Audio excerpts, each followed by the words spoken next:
there, Igniter. Monica Leonel from theworldneedsyourbook.com. Today is day 23 of the challenge, and we are talking about settings and world, specifically life and culture. Today we're on day 23, and we are doing settings and world again. This time we're specifically focusing on life and culture. So with these days, day 22, 23, 24, we're doing, some world building stuff that's highly relevant to some novels, and you need to go really deep on that for some novels. Like if you're writing a fantasy or a sci-fi, it's not as relevant to other novels like a thriller or a romance. So, we're going to try to hit somewhere in the middle, and definitely feel free to skip days if you want. Feel free to skip questions if you want. Also, if you need to go much deeper on this, then you can find some recommendations for books that I recommend, probably, just on the website. And yeah, we're gonna kind of hit the middle of the road to serve everybody as best as we can. All right. So with life and culture, it basically, if your book is set in, if it's a fantasy, a sci-fi, historical, then you're going to want to do a lot of research on this. But even if your book is set in a non-magical, modern day place, you may still want to do something, give the life and culture some heightened drama and paint a surreal version of that place. So some examples I can think of, Gone Girl has it's a thriller and mystery. It has a very noir type of look to it. Same with Veronica Mars, Riverdale, and I'm naming TV shows, by the way, and TV shows and movies. Big Little Lies. So that's the second question here. Big Little Lies, it's set in Monterey, California, but there's this really glitzy lifestyle. There's big mansions, overbearing moms, crazy personal drama, becomes a murder mystery. So it's, there's kind of like a soapy feel to it. Another example would be like Melrose Place or Gossip Girl. So think about that as you are writing your story, and think about how can I give this an aesthetic, even though it's not a television show or a movie?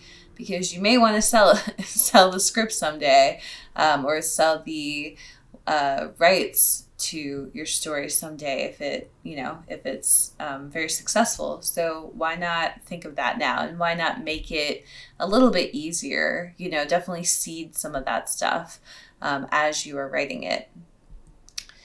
So different social classes, this could be a really big one. We talked about this a lot in groups. This is a place where you can finalize that or enhance that.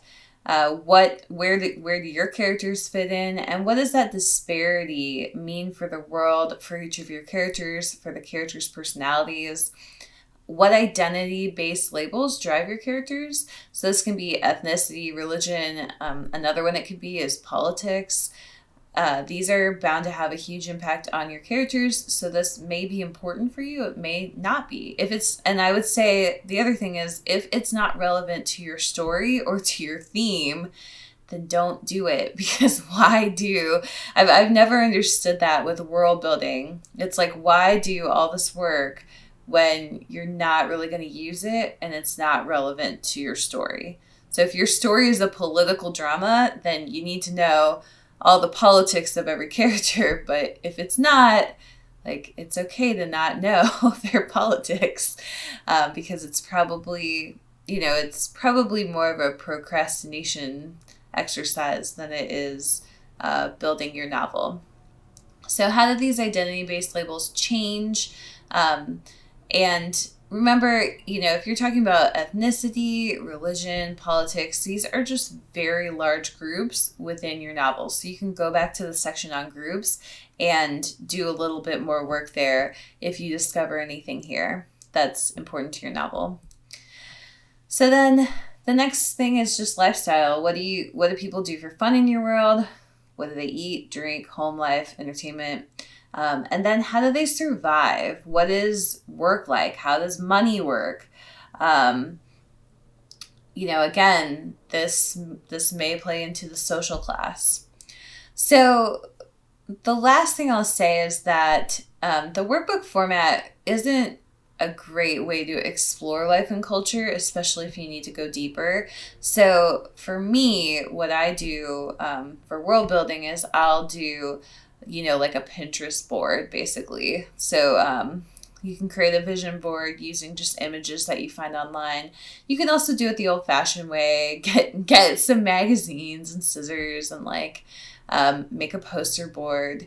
But yeah, I would just do this on Pinterest.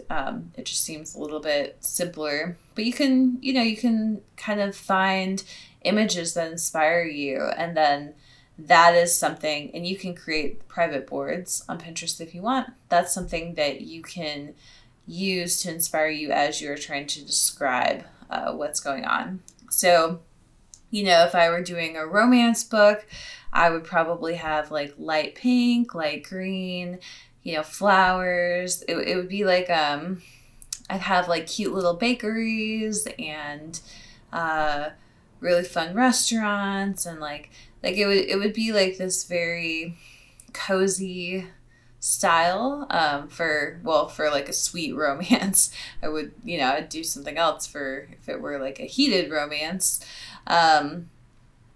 But if it's something else, if it's a murder mystery, my images are probably going to be, dark. And maybe if it's set in a specific city, I'll have some monuments that I can, monuments at night, or places that I know my characters are going to go. So it really just depends on, how you want to figure this out. And you can, to me, the setting and world building, that stuff can be done, as you're writing a bit more. It definitely is a very important part of your book, but it's not something that is going to, I guess, make or break your book. So it's definitely it's more of the icing on top than it is the foundation of the cake, I guess is how I'd say that. Unless it's you're doing a fantasy or sci-fi or something where it is, kind of the foundation or part of the foundation due to the genre. But otherwise, it's definitely more like the lipstick that you put on a pig than it is the skeleton of the story.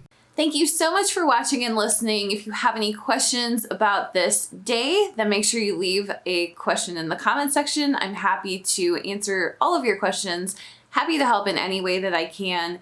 Additionally, if you want to join the challenge, yes, it's day 23. I know we only have a week left, but you can still join the challenge. So make sure you check out the links in the description, because that will give you all the information about how to join, why you should join.